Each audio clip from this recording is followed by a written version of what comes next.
So, with two skills remaining, crafting and smithing, I actually decided to go for smithing first, mainly because the method that I have for crafting will actually benefit from mining levels. So, for the first few smithing levels, I'm actually going to start here in Berthorpe, in like the tutorial area, I guess it's called, since there's a mine nearby. So, yeah, it has copper and tin, it's probably the closest to a furnace, and I don't think it will take long, but yeah. There we go. This right here is actually going to be a pretty important part of this entire grind. And with that, we swiftly transition into talking about mining, because mining in RuneScape 3 has actually been reworked. Instead of the rocks depleting every time you get a ore, you no longer get rocks depleted. Instead, they have hit points, and you do damage to the rocks. The damage you do depends on the tier of your pickaxe, your mining level, amongst a lot of other things, and once the HP of a rock depletes, you get an ore. The rock itself never disappears, so essentially when you deplete and you get the ore, you just restart the process all over again. In addition to that, Jagex also added two other things. They added a stamina bar, which is essentially a bar that slowly depletes as you mine a rock, and they also added something called rock tunerities, which are these yellow glow on top of rocks that, if you click on them, will make you do a critical hit, which does much more damage and advances the process of mining a rock. Now, on top of all of those mechanic changes, there have been a couple of additions, such as the ore box. Essentially, the ore box is an item that allows you to store up to 100 or 120 ores of each kind, depending on your mining level and depending on the tier of the ore box as well.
Now, you can talk about mining without talking about smithing, which was also reworked. It added a couple of things. It also added new bars to use the ores that were just added, but aside the ore box, the most important thing that was added with this update was the metal bank, as essentially you can now deposit all of your bars and ores into a bank instead of having it in your regular bank. That, as a result, you can use those ores or bars at every furnace or anvil around the game, and the way you actually train smithing is also changed, because now you actually get a bar with it, and you gain the XP as you work on the bar, and as you work on the bar it loses it, and you can reheat the bar to make it go faster. Essentially, the higher it is, the faster it goes, aka the faster XP you gain, and it decreases as you go along. It's pretty simple, it's far more AFK than what it was, and that's pretty much smithing. It doesn't have a lot to say about it. It has a couple more things, but I'll let you explore it on your own.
So we just used all of our ores and we're level 22 smithing, and the birthmark mine no longer has coal ores, so I'll need to move to a new place. There we go, the dwarven mine will be where I'll be spending a lot of time because there's a lot of ores around that I need. And this is what I'll be training the rest of smithing. The Artisans Guild. Basically, it's Runescape 3's smithing guild. I'm mostly gonna be doing my grind here for two primary reasons. Number one is the Luminite injectors, which essentially help you progress a bar faster, which just makes the entire smithing grind faster. Now, the good thing about those is that they are shared per world, so World 70 is the Artisan's Workshop world, so as long as I'm in that world, I get to benefit out of that boost that other players use. And the second thing is actually burial sets, because the Artisan's Guild is the only place where you can do burial sets, which essentially is sacrificing items for extra XP.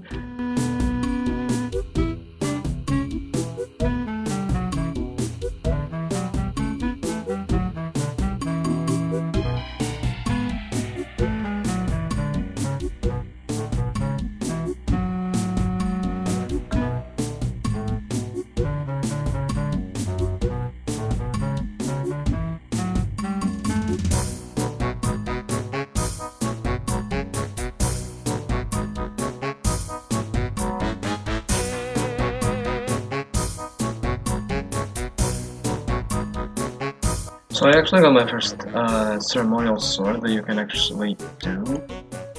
This is essentially, you have a random chance of getting it, and you have a limited amount of times to get it, and you get XP for it. And there we go. 7k XP, this should give us to level 30, so from 25 to 30 smithing. 31 actually, so yeah.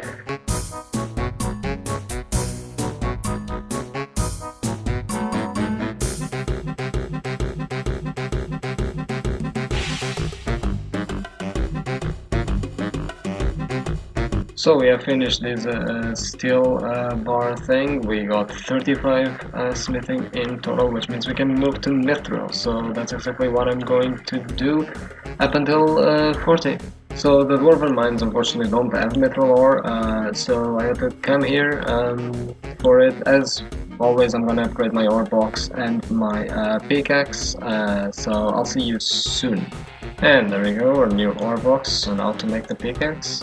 Oh, so I completely forgot, you always need double the amount of bars, so you need 2, to upgrade to +1 you need 2, and this you need 4, and then to +3 you would need 8, and so on, so I'm missing 2 bars. And there we go, applies to pickaxe. Now we have it to our Toolbelt, and we don't need our steel pickaxe anymore. We also got 34 mining and 36 smithing when getting that, so yeah, 4 more levels to go to adamant.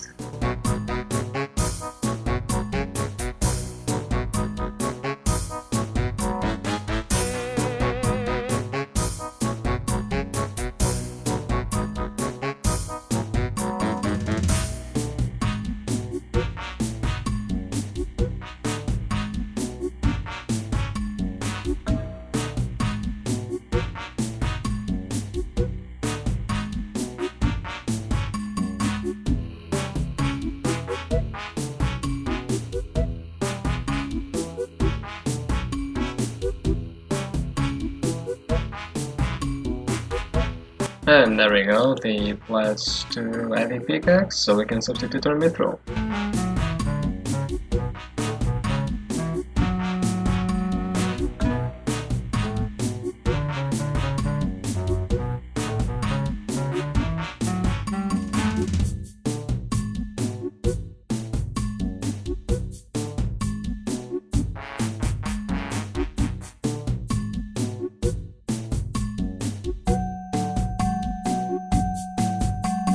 Now you might be wondering why I made an entire Eddy set if I can't actually equip it, and well, that's because with Eddy, that's the first thing you can do when it comes to burial sets. Essentially, burial sets, you sacrifice all of the items that are upgraded to its maximum, just a full set, and you get all of the XP. So essentially, I am doubling the XP that I am getting thanks to this set.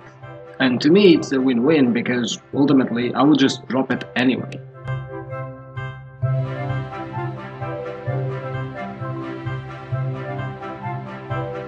I just finished a perfect ceremonial sword, like literally perfect, and I got a blacksmithing gloves.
So just to sort of explain a bit what I'm doing, usually I just fill my ore box with the ores necessary, and then I smelt everything into bars, and then I make the gear that I need to make, and then I go and mine again.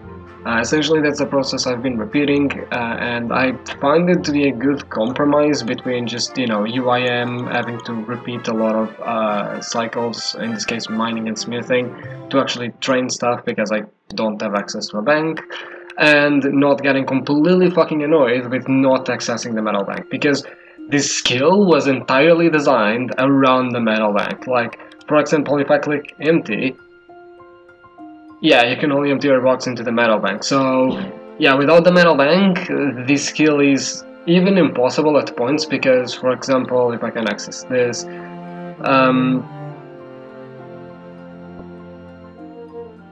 so for example, Elder Rune, let's say I want to make a plate body, it's 5 bars, and then it's another 5, 10, 20, another 20, and then it's 80, actually it's 40, and then it's 80 bars.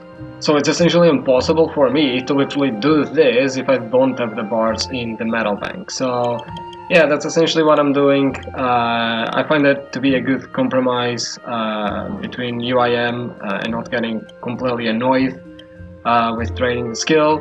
And yeah, maybe in the future I'll actually do multiple mining trips just so I can make the burial armor, and then just go back to mining. I know it's a bit cheesy, but at the end of the day, as long as I'm using the ores right away instantaneously, I'm not actually using it as a bank, so I don't mind it too much. And if you don't like it, you can go and create your own UIM.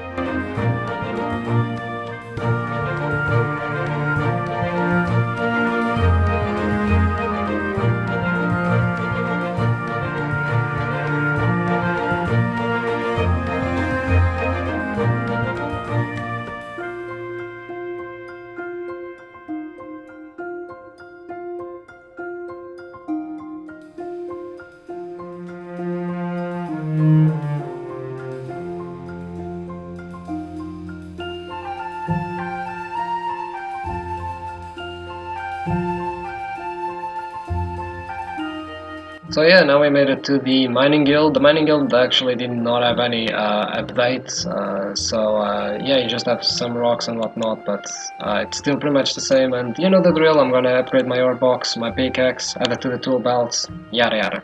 So I just got my first geode. Actually there's 3 tiers of it, the lowest one being sedimentary. I didn't actually enable them in the options because the lower tier ones don't actually give that much good stuff. So the metamorphic geodes are actually the most rare, and they can give like onyxes and stuff like that. So from now on, I'm gonna be getting them, and I'm gonna save them until I'm done with mining and smithing, and even crafting, because they mostly give gems, if I'm not mistaken.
And there we go, level 70 smithing.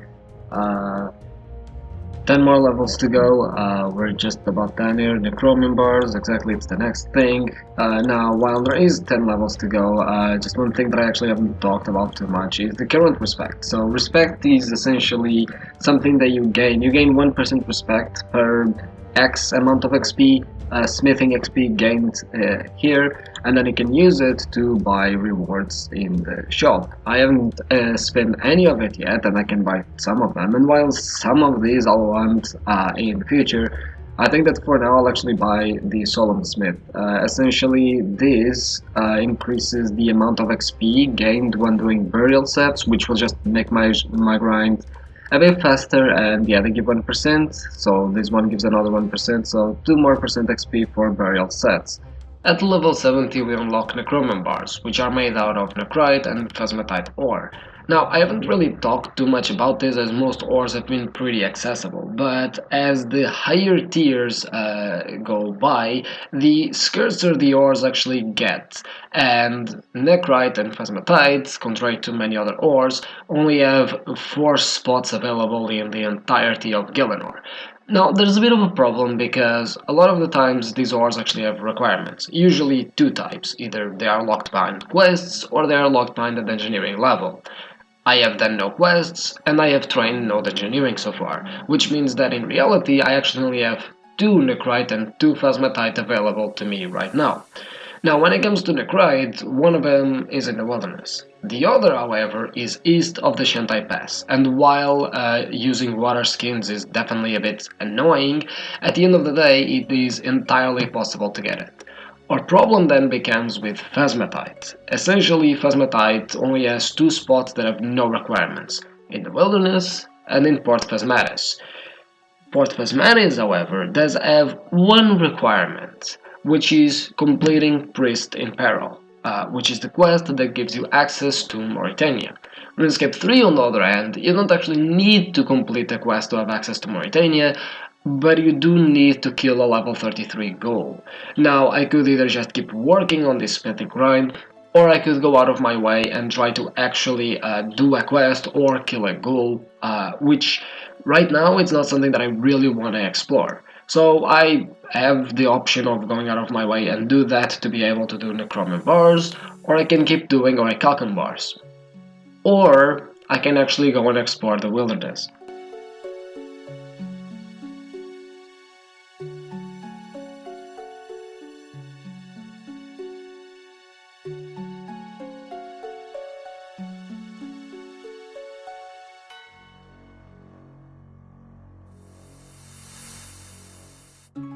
The wilderness in RuneScape 3 doesn't actually have PvP anymore, or most of it is actually optional, so that is no longer a concern. However, to keep the wilderness dangerous, Jagex hasn't just added a bunch of monsters.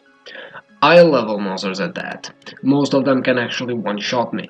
So I'm not too optimistic that I can actually get to the Phasmatite mine, especially because reading through the wiki, even if I can, apparently the mine is guarded through Hydrex dragons. So, while it will be hard, I haven't run out of ideas yet.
Oh my god.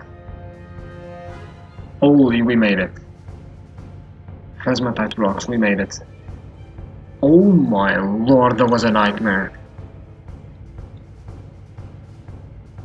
Okay, at least it is possible to do this. At least I'm glad it is possible to do this.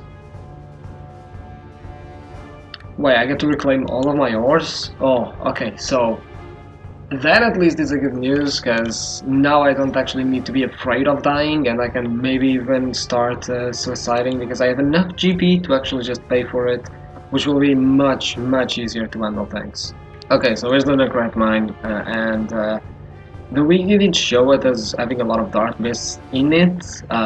This used to be where the goblins were, but apparently they don't, so this is probably where I'm going to also be mining the Necrite. It's much easier to get here than it is to get to the Phasmatite one, but yes.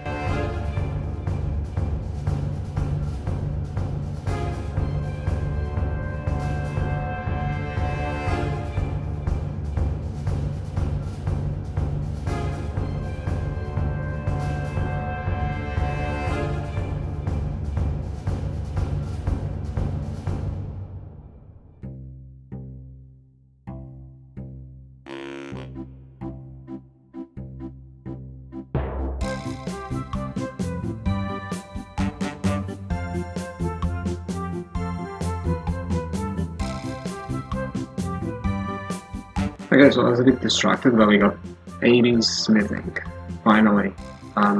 Yep, that is another requirement down for invention.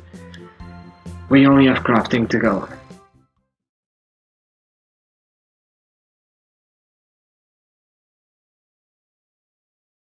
Okay, at the end of the day, no beast is any comparison to the danger that is my potato frame rate.